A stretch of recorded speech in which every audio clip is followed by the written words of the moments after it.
Hey YouTube, I'm going to be reviewing my Oris TT1 Titanium Chronograph watch.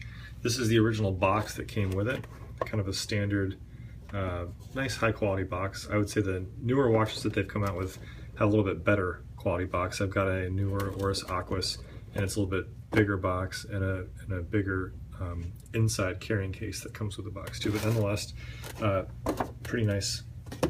And then you've got the inner box here that has Oris in a kind of like an embossed font here on the side, and then it opens up, and then it's got the watch on the inside. Now, this watch I actually was kind of the first watch that got me into wanting to get a nice watch. I saw this at Costco probably 2005, 2006, something like that, and I always thought, oh, it's so expensive, I'll never buy a watch that expensive. I think it was like $2,200 or something like that, and I loved this kind of this kettle shaped case to it.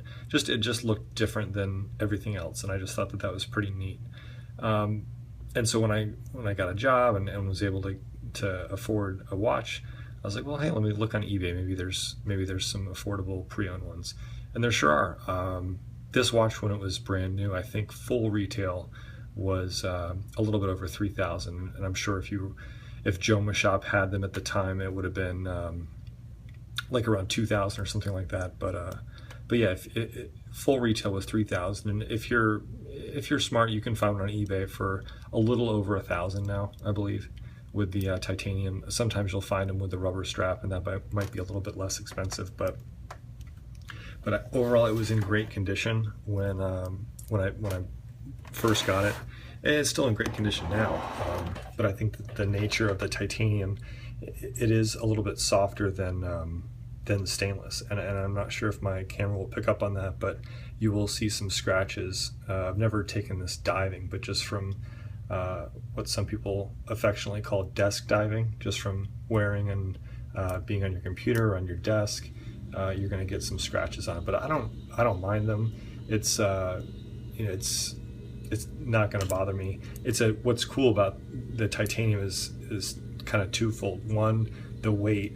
This is an incredibly lightweight watch. I mean, for how chunky the lugs here are, how thick the case is, you would pick this up and kind of expect it to be just exorbitantly heavy, and it's really not. It's super light. It's comparable with a 40 millimeter dive watch of kind of a normal thickness. Now this one is 44 millimeters at the base of the case, but as you can see, the kettle style case tapers in, and I've kind of pressed this against a 42 millimeter watch that I have, and they pretty much line up pretty much spot on. So this is, I would say, comparable to a 42 in the way that it fits. I've got a 7-inch wrist, and I was going to do a wrist shot so you can kind of compare.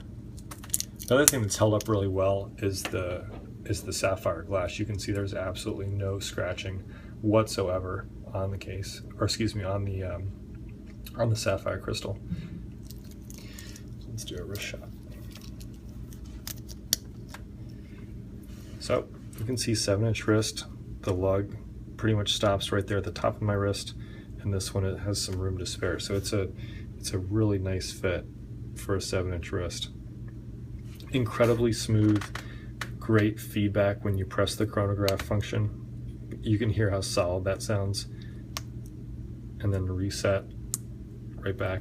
It's got a double lume dot there at the 12 mark, which is really cool, and then it's got luminescence at each of the indices, as well as on the minute marker and on the hour marker, and it's split into two. And while I mentioned that, why don't we go for a lume shot really quick so you can see it in the dark. Here's a night shot of my Oris TT1 Titanium. You can see the double lume dots at the 12 o'clock position, and then the hour marker has a split lume on it, and then the minute marker is solid. So it's great, really easy to tell where everything is, especially at night. So as you can see, really good lume. One thing I will comment on, and I'm not sure if this is unique to mine, but you probably could have heard it when I was putting this watch on. This clicks on very securely, very safely, but then this clasp, I'm not sure if this is also made out of titanium. It feels like it might not be, but it's a very soft closure. It doesn't really make a sound. It just kind of closes on there. And it's not ever popped off before, but it's just something that kind of bugs me. I'd rather have that feedback of a sound knowing that it's actually connected. So that was one little gripe. But I love the wavy dial on this watch, kind of reminiscent of a Seamaster, something of that nature. I love the aluminum insert bezel. I know more and more companies are going towards the ceramic, but if you look at any of the old vintage watches, the old Daytonas, the old Submariners, they all can get some really cool colors after years and years of exposure to the sun and salt. And so I'm really interested to see what this will age to. I've seen some really cool Pepsi GMT Rolexes that go from red and blue to like an orange and purple, or all kinds of weird things happen. So, and you don't really know what's going to happen. So I just thought that was kind of neat. If you're planning on keeping one for a while, you know, don't automatically assume you have to have the ceramic. I think there's definitely some pros for having this aluminum, because it will change over time. I think that's kind of neat. So something to kind of keep in the back of your mind. Another thing that's really neat about this is you look at some other chronographs like the Omega Speedmaster, and the way that the cases are designed, they aren't able to offer that high of a waterproof rating. But this watch is a 300-meter waterproof rating, so 1,000 feet. So they obviously designed it really well to prevent the water coming in through all the different holes in the case. There's a helium escape valve here. It does have the Oris. It's an Oris movement. I forget the Oris reference number, but it's basically a modified ETA 7750. Great movement. I've got a little bit of sticking going on every now and then when I'm adjusting the date, and there's the sound for the winding, but every now and then when I adjust the date, it'll stick, but it's not doing it right now.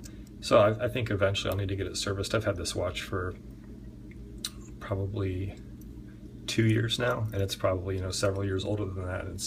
I doubt it's ever had a service, so it's definitely due for one. Probably won't be as much as some other watches that cost in this price range. So all in all, not so bad. But yep, that's an overview of my TT1 chronograph. If you have any questions or comments or anything like that, please put them below. Thanks for watching.